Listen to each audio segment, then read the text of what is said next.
You didn't want me. Not when I was there. Not when I begged.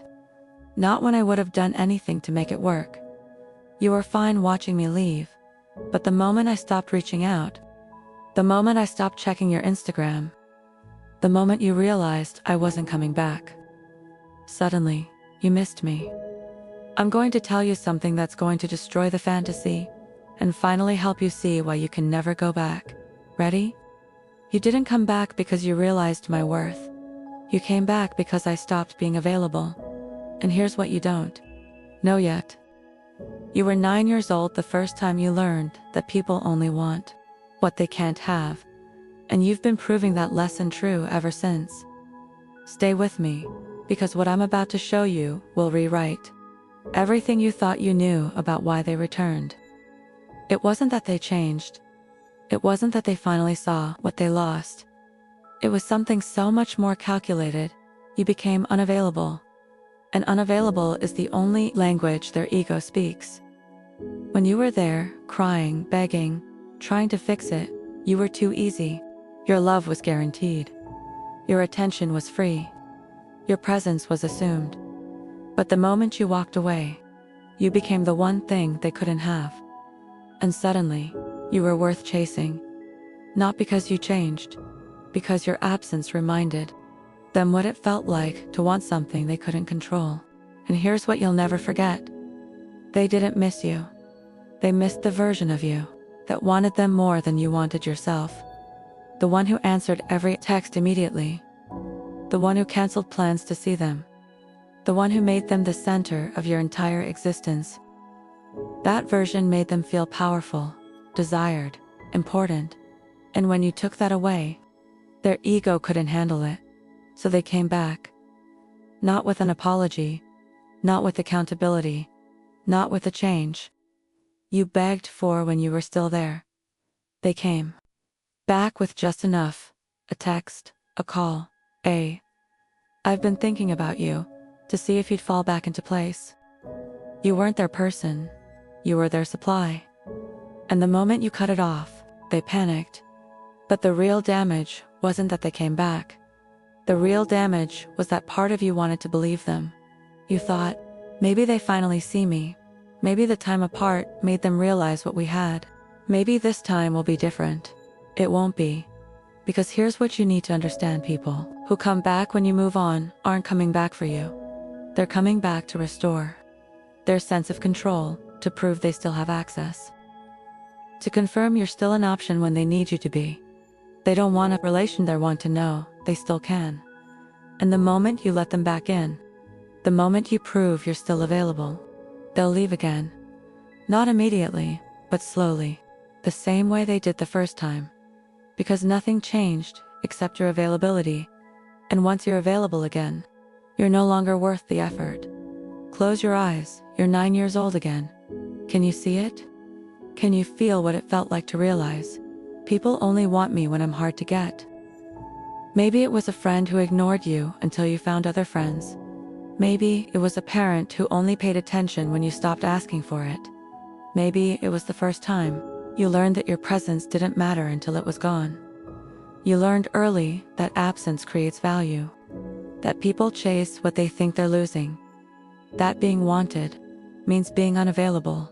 So you started testing it, pulling away to see if they'd come closer. Disappearing to see if they'd notice. Withholding yourself to see if they'd finally choose you. You didn't want to play games. You just wanted to be wanted, without having to disappear first.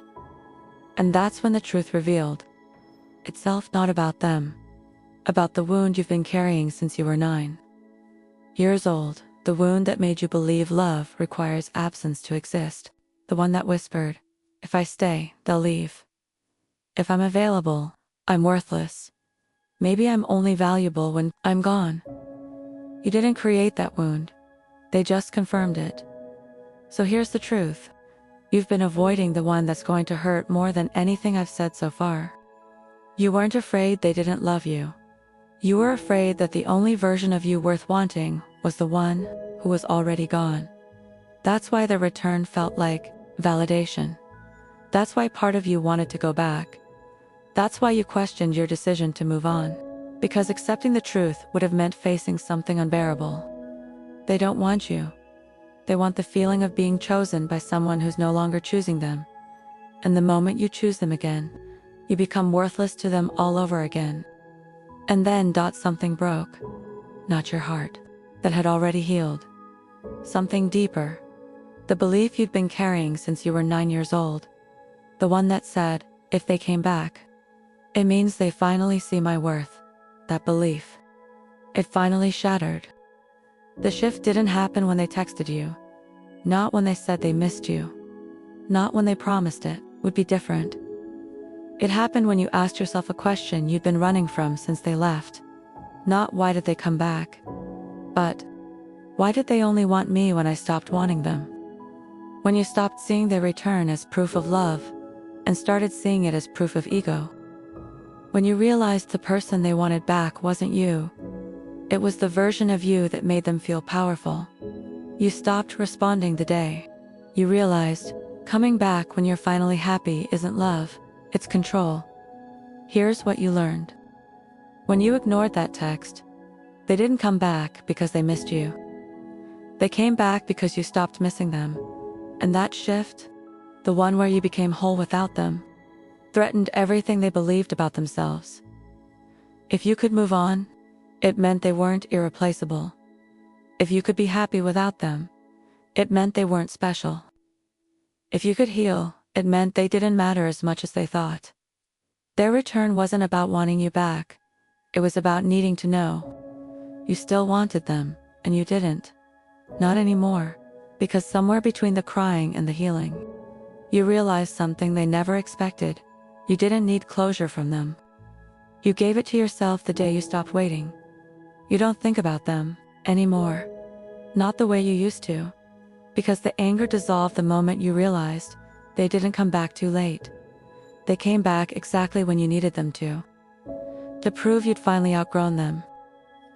Here's what nobody tells you about exes who return.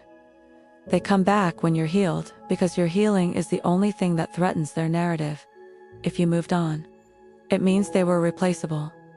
If you're thriving, it means they weren't the main character in your story. If you're happy, it means they didn't break you, and they can't handle that, so they come back. Not to love you better, to remind you that you once couldn't live without them. To see if they still have power. To confirm you're still the person who would drop everything for them. You're not. And the fact that you didn't respond, that's not cruel. That's the most loving thing you've ever done for yourself. You're rebuilding now. Not with them, without them. Someone who knows people who only want you when you're unavailable. Don't want you. They want the chase. And you will never again mistake someone's ego for their love. You are releasing the belief that their return validates your worth. You are honoring the version of you who healed in their absence. You are refusing to go backward just because someone finally looked forward. You are learning that being chosen after you've already moved on is not a second chance. It's a test. And if someone only comes back when you've stopped waiting, you keep walking. Not with bitterness, not with anger, with clarity, because you finally understand they didn't come back because they realized what they lost. They came back because losing control over you hurt their ego more than losing you ever hurt their heart. So here's the final truth, the one you'll carry forward. You spent months waiting for them to come back, and when they finally did, you realized you didn't want them to. That's not closure. That's freedom. And now you know. You don't need someone who only wants you when you're gone. You need someone who chooses you when you're right there and keeps choosing you, even when it's inconvenient. If this landed in your chest, like it was written for you, drop a blue heart in the comments. And if your ex just came back after you finally moved on, I need you to hear this one more time. They didn't come back because they realized what they lost. They came back because losing control over you hurt their ego more than losing you ever hurt their heart. Don't go back to someone who only wanted you when you stopped being available. You don't need someone who only wants you when you're gone. You need someone who chooses you when you're right there and keeps choosing you, even when it's inconvenient. I'll see you in the next one.